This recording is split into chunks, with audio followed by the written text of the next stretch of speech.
Howdy gamers, I hope everyone is safe during quarantine. I have to admit I've been so bored I actually decided to give Google Stadia a shot. So recently I got 2 months of Stadia Pro for free, because Google is desperately trying to get people to actually use their service. Y'all already know about the trash fire that is Google Stadia's launch, so I'm not going to recap that in this video. But I will add how mixed the reception is. Have in mind this is only really based off of YouTubers, because none of my friends are stupid enough to actually buy the service. For all the people who reviewed it, it seemed like for every person who had a good experience with it, another had a pretty bad experience. And have in mind, like, I'm going to take their word for it, like most of these people I'm talking about have at least decent internet, like good stuff. Like streaming Food Fight in 4K kind of bandwidth, you know what I mean? The only reason I'm making this video is because I don't have much experience with this service, so I feel like I have sort of a fresh perspective, or whatever you'd want to call it. And I actually have a few more things to say about guilt, because I feel like in most of the videos I saw, people didn't really talk about it, except I think a few people said it was terrible. So, yeah, that's good. That sounds good. I'm definitely going to enjoy playing it. Also have in mind my internet isn't that good, but it does meet the minimum requirement for 1080p streaming, and I won't be getting into the details of latency and visual quality. If you want that, I suggest watching Digital Foundry's videos on Stadia. And without further ado, let's get started. It is touching the truth.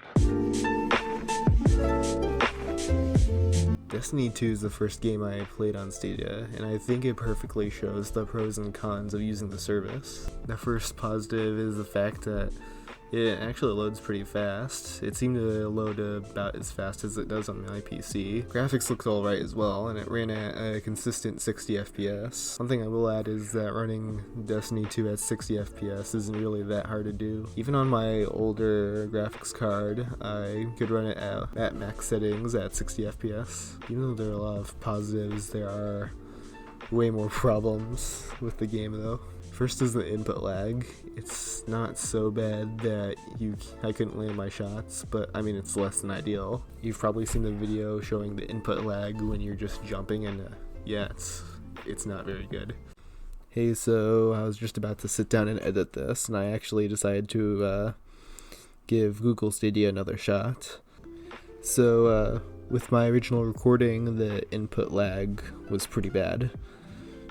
Overall, it was just it wasn't that good, but it turns out you can actually adjust the stream quality in the Stadia mobile app. It was turned up to best visual quality for some reason, which says here, I'll take a screenshot and put it in the video, up to 4K resolution, data usage might reach 20 gigabytes an hour, Stadia Pro only. And so I switched it to balanced, which is 1080p, which is the monitor I have, and input lag was significantly better. It was still noticeable, but it was a huge improvement, so I'd like to edit that in. Still some artifacting, the image wasn't that good, but I mean, again, it played better, that's my points. Also, I have got to point out, it's super awful that a feature like this is exclusive to the mobile app. You can't edit it in the browser, which sucks. But yeah, that's it. Second is the artifacting, which is, for those who don't know what it is, when watching a YouTube video, sometimes it will get all pixelated and blurry. Well, that's essentially what it is. And the game, it's bad. It looks bad when it happens, but again, Destiny 2 isn't really unplayable. Oh boy, now let's talk about Guilt, the only Stadia exclusive. Yeah, that's right, when Switch launched, it had some good exclusives to launch with it. You had Breath of the Wild, I think you had Mario Kart 8, and guess what Stadia has? Guilt. Okay, the best way I can describe Guilt is imagine Luigi's Mansion without the charm, Resident Evil without having to worry about running out of ammo or herbs, and Silent Hill, but it isn't scary. That is Guilt in a nutshell, ladies and gentlemen. I only spent around an hour with this game. I don't know if it gets better later on, but I didn't have much fun with it. There's some okay-ish puzzles, and the game was a little bit tense early on, but after you get this flashlight upgrade, the game becomes easy as balls. Environments have so many batteries and health pickups laying around that you never have to worry about running out of ammo or the health pickups, making the already easy combat even easier. Story wasn't engaging either. It fits all the spooky tropes that we've come to expect over the years and isn't really spooky as a result. Right before I recorded this video, PubG was released on Stadia for free with the Pro membership, so I decided to try it out. Hello, I'm Bob Ross, and I'd like to welcome you to the 29th Joy of Painting series.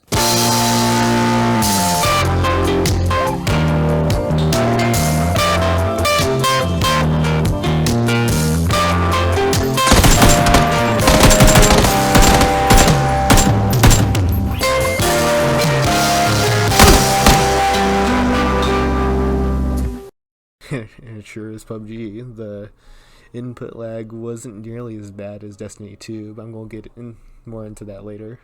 And in general, just, I don't know, played alright. In terms of visual quality, the artifacting was pretty bad, but even without the artifacting, I'm sorry, PUBG just looks really bad. Like, I'm sorry, but even Half-Life 2 looks better than this in terms of like the graphical fidelity. I might trigger a few people with that, but I don't know, just even with some of the textures, just Half-Life 2 looks much better. That's like from 2006. It's sad. Okay, so there are a few other games. So one of the ones I tried was Thumper, which is actually a really cool game. I don't know, it felt like a drug trip, but I don't know, it was pretty fun. There's not much I can say about it except that it's a really fun arcade game where you're a beetle fighting a big face that looks like he belongs in Majora's Mask. The other one I played was Serious Sam, which is on here, I guess. I don't know, it feels like a Quake 2 level mod where they just randomly placed enemies all over the place, but I don't know, it was pretty fun. Besides that, just Destiny 2 is the only major one that came with the subscription, besides that and PUBG, but even so, like, I don't know, they're multiplayer FPS games. I'm more of a single player person. The library does seem to have big games like Red Dead Redemption 2 and Doom Eternal, but otherwise, it's a pretty small library. There are no user reviews, which sucks. How am I supposed to know if Monopoly slaps or not? Even though it is small, the library does seem diverse enough, not just being full of FPS games, but, you know, having RPG games, open world games, sports games, if you like those. The library is fine enough, but it's nothing you can't get on PS4 or Xbox, not to mention PC. Okay, so Stadia didn't really perform that good. I mean, it works, but it's hardly ideal. Now is the part where I get to happily talk about this wonderful thing, ladies and gentlemen, known as GeForce Now. GeForce Now is a streaming service by Nvidia that not only, as you'll see soon, runs better in my opinion, but also links to your Steam account. So since I'm heavy into PC gaming, it sort of already links up with all of the stuff that I play on Steam. So another one of the ones I tried was Destiny 2, and even though the visual quality was worse, I think it was running at 720p, and there seemed to be more artifacting. Honestly, I could barely notice the lag. It was kind of incredible. Also, guys, I have a fun story where I actually tried the beta a few months back, and I got to play Skyrim on my grandpa's 2009 MacBook. He has much better internet than me. It's a little bit sad. Our internet isn't very good here, but I ran Skyrim with no problems on it, and it's actually pretty good. Like, it looked close to being run natively on the MacBook again. A MacBook of all things. So back to my tests with Stadia, I also tried CSGO, which I did terrible at. I could barely get a reasonable footage for you to watch. Overall, same results as Destiny 2, the input lag wasn't nearly as bad, and there's a decent amount of artifacting. So what did we learn today, ladies and gentlemen? Stadia sucks. I had a much better experience with GeForce Now. Not only do I get to access my Steam library, but Steam prices are much better than those on Google Stadia.